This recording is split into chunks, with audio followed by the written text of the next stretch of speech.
wanted to introduce you to one of the new products available this fall from Werther's Originals. They've introduced their new baking caramels, which I'm really excited about. I'd also like to introduce you to my daughter, Macy. This is my daughter, Macy. She loves to help me in the kitchen. We like to cook and bake and spend time together in the kitchen making different things. Werther's has made their caramels bigger. So you're still going to get the same great flavor that you're always used to with Werther's Originals.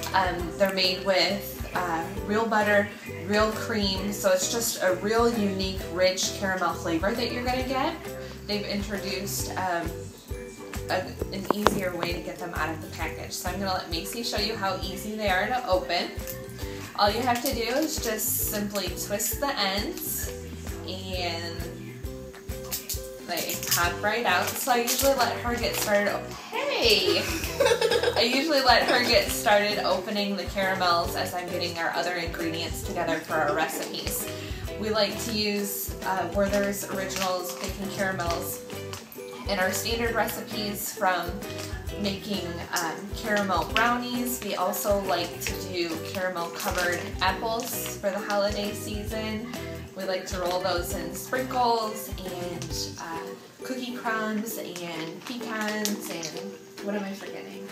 Sometimes we like to melt chocolate and like drizzle it over the caramel. Yeah, that's a great idea. We do love to do that.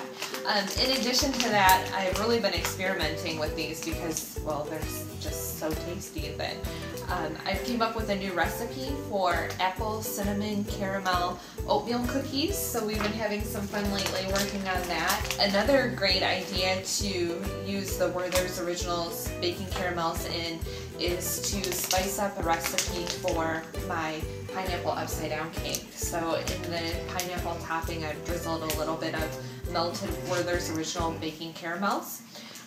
So I'm really excited about this new product, and I'm sure that you will see lots of great recipes coming up on the blog this fall featuring these caramels.